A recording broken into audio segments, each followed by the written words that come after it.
Harry asks, what are your thoughts on a Bitcoin proof-of-work change to combat mining centralization?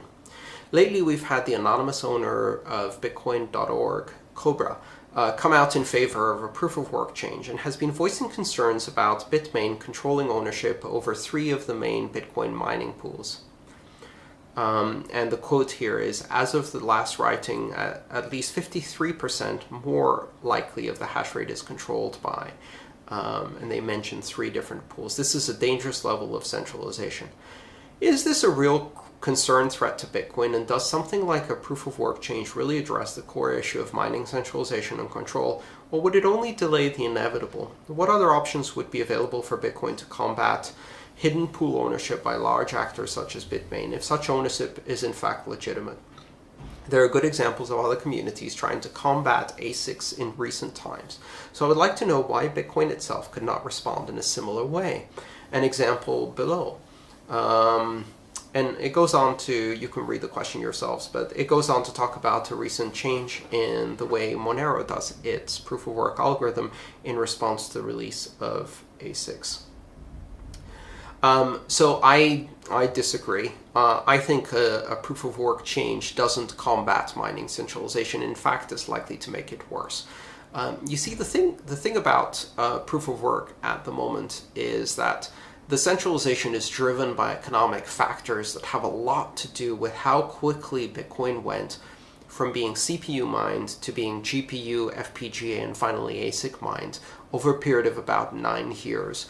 This meant that the hardware was being obsoleted very, very quickly, which gave enormous advantage to those who had close proximity to silicon fabrication plants and cheap electricity.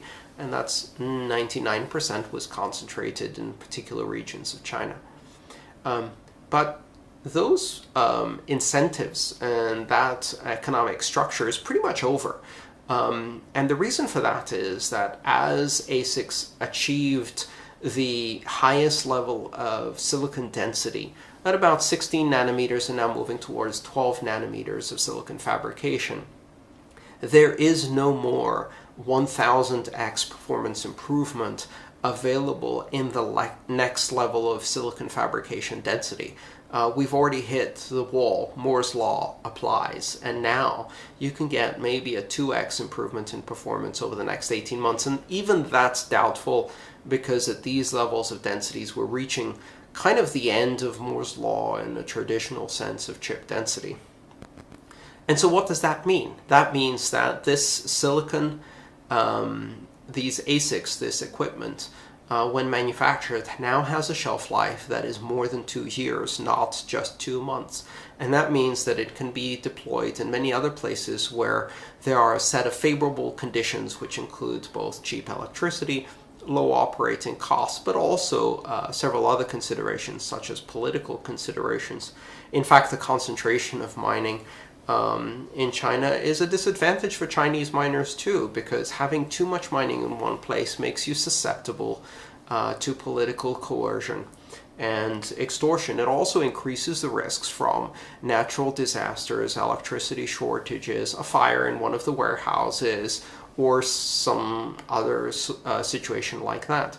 So I expect we will see that the centralization of mining is already reversing itself. It's going to take several years until that plays out, but we're beginning to see the emergence of other manufacturers making ASICs and other locations vying and competing for this. Now, let's play the other side of the game, which is what happens if you did a change in the proof of work. First of all, that would devastate the security of the Bitcoin network. And maybe you can do it on a smaller network like Monero, but quite honestly, Bitcoin security is the most robust level of security that exists at the moment. And a change in the proof of work would basically reset that. And all of the investment in ASICs would be wiped out. But that also means all of the existing security investment in Bitcoin would be wiped out. And we're talking about several $1 billion of industrial scale infrastructure that secures Bitcoin against various forms of attack.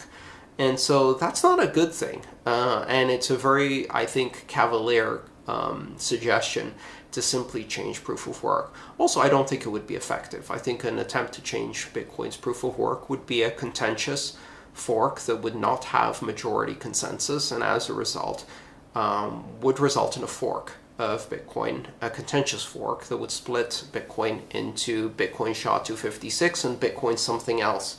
And the Bitcoin something else would have a very hard time rebooting its security. Also, who do you think would reboot that security faster? So let's say the proof of work algorithm is changed, maybe made a bit more ASIC resistant.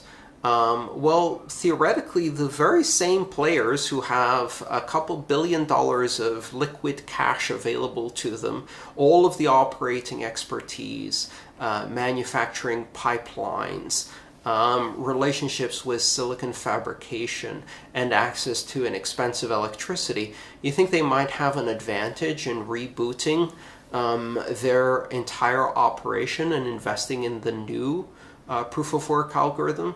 Arguably, they would gain an even bigger share of the new proof of work algorithm mining and manufacturing facility, because it would set back everybody.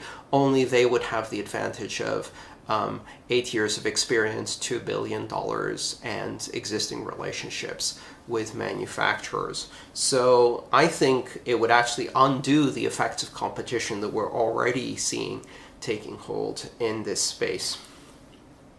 So no to a proof of work algorithm change, no to shooting Bitcoin in the foot in order to really deal with a threat of centralization that I think is already waning, and no to giving more power to developers or other parties who make unilateral decisions about proof of work algorithm and split the consensus of the network.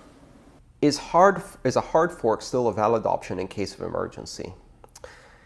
In case it's needed to hard fork Bitcoin for any reason, is that still a valid option now that Bitcoin has started to have a lot of users? Would that not be a big mess? And in your opinion, what threat or event could lead to a hard fork? Thanks. So, Zell, I think the question here really comes down to what we mean by a hard fork. A hard fork in itself is not necessarily a bad or disruptive thing. A hard fork, if properly planned and supported by a majority of the system, meaning the economic actors, the users, the merchants, the exchanges, the wallets, the miners, everybody is on board. Everybody agrees this needs to happen, or at least the vast majority of the participants in the system agree that a hard fork needs to happen. And it's planned, and people are willing to put in the effort to upgrade their software clients so as to effectuate a fork, and it's properly executed and well developed and high quality code is produced, then a hard fork can be done, and it can be done effectively, and it can be done with a minimum amount of disruption. There are some cryptocurrencies and blockchains that regularly do hard forks, either to respond to problems, as we've seen with, for example, denial of service attacks in the Ethereum network that involved poorly chosen values for gas. And in that case, Tangerine Whistle and Spurious Dragon, which are some funny names for a couple of the hard forks that were introduced to solve those problems, were executed very effectively and on a fairly tight timeline. There are other blockchains that have regularly scheduled hard forks every 6 months in order to introduce new features that are backwards incompatible. That's generally not the development culture in Bitcoin.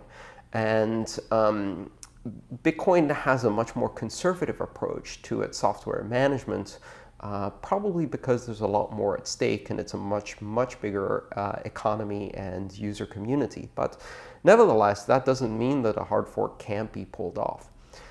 Contentious hard forks where a small part of the network wants the hard fork and the majority doesn't, those are very problematic, and these can lead to chain splits, as we've seen in the past.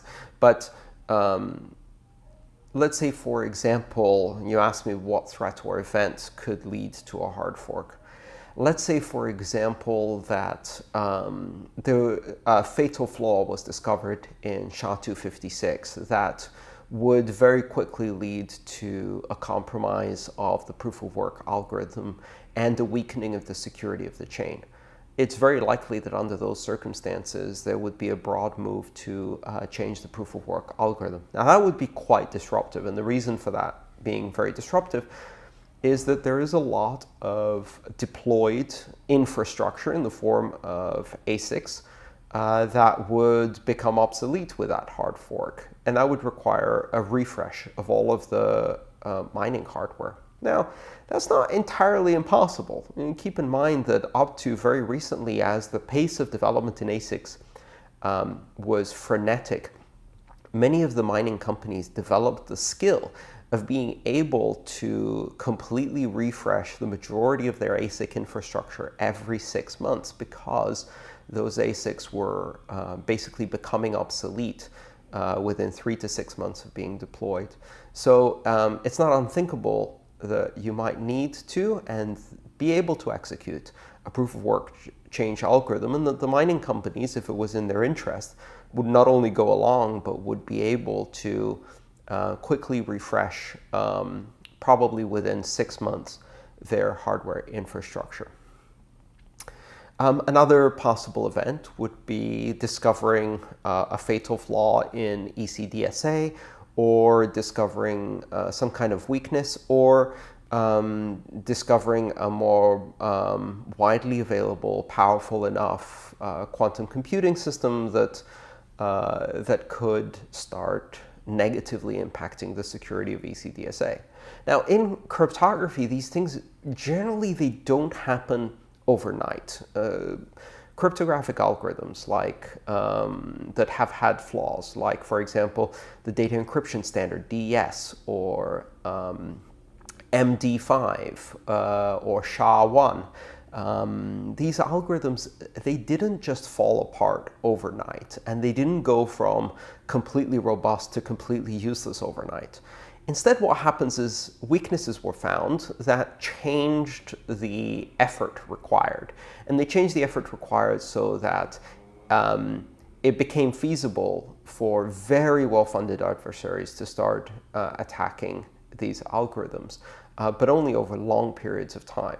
And still, there was plenty of time for organizations to retool those algorithms. So cryptography generally, there are exceptions to this rule, of course, but generally speaking, cryptography weaknesses do not fatally compromise an algorithm once and for all overnight and in such a way that everyone can break it. Instead, they weaken it, and they weaken it such that we anticipate that 6 months from now, you can do it for less than $10 million and less than a warehouse full of equipment, so we'd better start changing things up now to protect against that eventuality. So in those cases, we might need to implement a hard fork. But then again, some of these problems, perhaps many of these problems, can be solved with a soft fork too. It remains to be seen. I think it's still a viable option in an emergency.